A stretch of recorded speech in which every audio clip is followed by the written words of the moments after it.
দুশ্চিন্তা বা নেগেটিভ চিন্তা আমাদের চারপাশে পজিটিভ চিন্তা বা বিষয়ের থেকে নেগেটিভ বিষয়গুলো অনেক বেশি প্রকট। আমরা প্রতিদিন যা চিন্তাভাবনা করি তার প্রায় 90%ই নেগেটিভ। এই নেগেটিভ চিন্তাধারাকে পজিটিভ করার জন্য প্রথমে প্রয়োজন আপনার পজিটিভ অ্যাটিটিউড। মজার বিষয় হচ্ছে এই নেগেটিভ চিন্তাভাবনারও কিন্তু পজিটিভ দিক রয়েছে। ধরুন কেউ বলল তোর দ্বারা কিছু হবে না, আপনি হতাশ হলেন। এবার চিন্তা করতে লাগলেন কেন হবে না, কী কারণে হবে না, আমি কেন পারবো না। চিন্তা করতে করতে মনে হবে একবার চেষ্টা করে দেখি কেন হবে না। চেষ্টা করলেন এবং সফল হলেন। বিষয়টা মজার না? প্রতিটি বিষয়ের কিন্তু ভালো মন্দ দুটি দিক রয়েছে। যেমন আলোর গুরুত্ব আমাদের কাছে অনেক বেশি, কারণ অন্ধকার আছে বলে। অন্ধকার না থাকলে আলোর কোনো গুরুত্বই থাকতো না। সেরকম দিন রাত্রি, ভালো মন্দ, আশা নিরাশা প্রতিটি শব্দই একে অপরের পূরক। নেগেটিভ এবং পজিটিভ শব্দ দুটি তদ্রূপ একে অপরের পরিপূরক। আমরা যদি নেগেটিভ চিন্তা ভাবনা করি তখন ভাবতে হবে এই নেগেটিভ চিন্তা দ্বারা আমার শারীরিক এবং মানসিক স্বাস্থ্যের উপর কী প্রভাব বিস্তার করছে। ধরুন আমার ফ্রিজের জল খেয়ে ঠান্ডা লেগেছে, তাহলে স্বাভাবিকভাবেই আমাকে ফ্রিজের জল খাওয়া থেকে বিরত থাকতে হবে।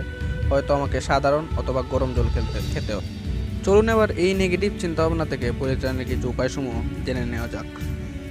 নেগেটিভ আলোচনা থেকে কৌশলে দূরে থাকুন। একজন নেগেটিভ মানুষকে উপেক্ষা করুন যে কিনা সারাক্ষণ অভিযোগ করে, অন্যের বিষয়ে সমালোচনা করে, সকল কিছুতে সমস্যা খুঁজে বের করে। যতটুকু সম্ভব পজিটিভ চিন্তাধারার মানুষের আশেপাশে থাকার চেষ্টা করুন।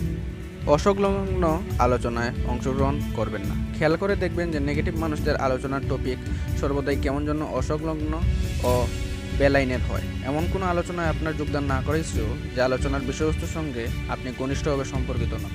তাই এইসব অযৌক্তিক আলোচনা থেকে নিজেকে সরিয়ে রাখুন। আপনার সুখে থাকা আপনার নিজের হাতে। সফল মানুষদের মনোভাবটা অনেকটা এরূপ হয়ে থাকে যে কোনো কাজ নিয়ে যদি তারা খুব সন্তুষ্ট, সুখে থাকে, অন্য কারোর মন্তব্য তখন তারা একদম পরোয়া করে না। নিজের কাজে যদি আপনি নিজের সন্তুষ্ট হয়ে থাকেন তাহলে অন্য কারোর মন্তব্য আপনার যাচাই না করাই শ্রেয়। কারণ যেদিন হতে আপনি অন্য মানুষদের মন্তব্য হতে নিজেকে যাচাই করা শুরু করবেন, ঠিক সেদিন হতেই আপনি নিজের সুখের চাবি অন্যদের হাতে সঁপে দিবেন। মনোযোগের চর্চা। বিভিন্ন অস্থির সময় নিজেকে সব কিছু থেকে কিছুক্ষণের জন্য হলেও দূরে সরিয়ে একটি শান্ত পরিবেশে মনোযোগের চর্চা করা যায়। অন্য সব বিক্ষিপ্ততা থেকে মুক্ত হবার চেষ্টায় কোনো একটি ইতিবাচক স্থান, বিষয় বা দৃশ্য কল্পনা এবং সেটিতে মনোযোগ কেন্দ্রীভূত করতে পারেন। যুক্তি দিয়ে ভাবা। একজন বুধ শক্তি সম্পন্ন মানুষের চিন্তাভাবনায় যুক্তি ও আবেগ দুটোরই আধিপত্য থাকবে। তবে আবেগ প্রায় সবসময় আমাদের এতটুকু কাবু করে ফেলে যে আমরা এই প্রতিকূলতা বা মানসিকভাবে আমরা দুর্বল হয়ে পড়ি। যে কোনো বক্তব্য পেশ করার আগে তার যুক্তি দিয়ে উপস্থাপন করা উচিত। নিউ ইয়র্ক বিশ্ববিদ্যালয়ের স্কুল অব মেডিসিন বিভাগের অধ্যাপক এবং মনোবিজ্ঞানী রেচেল গোল্ডম্যান বলেন, আমাদের চিন্তাভাবনা, আবেগ ও আচরণ সবই নিজেদের মধ্যে সংযুক্ত। তাই আমরা কেমন বোধ করি এবং কোন ধরনের আচরণ করি তার উপরও আমাদের চিন্তা প্রভাব রাখে। তাই সময়ে সময়ে বাজে ভাবনা আমাদের মাথায় চলে এলেও চেষ্টা করতে হবে প্রতিদিনের জীবনযাত্রায় যেন তা প্রভাব ফেলতে না পারে।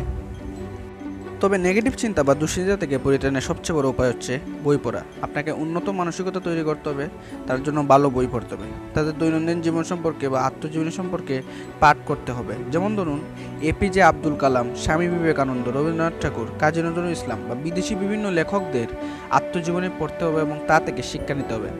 মহাত্মা গান্ধীর 3টি পানির কথা স্মরণ করিয়ে দিই। বুড়া মাত দেখো, বুড়া মাত শুনো, বুড়া মাত। বঙ্কিমচন্দ্র চট্টোপাধ্যায়ের কপালকুণ্ডলা নবকুমারের একটি উক্তি স্মরণ করিয়ে দিতে চাই, তুমি অদম বলিয়া আমি উত্তম হইব না কেন। দিন শেষে আপনার দুশ্চিন্তার কারণ কী বা তার বিষয়বস্তু কী সেটি খুঁজে বের করুন এবং তার সমাধানে যান। কারণ আপনার সমাধান আপনাকেই খুঁজে বের করতে হবে।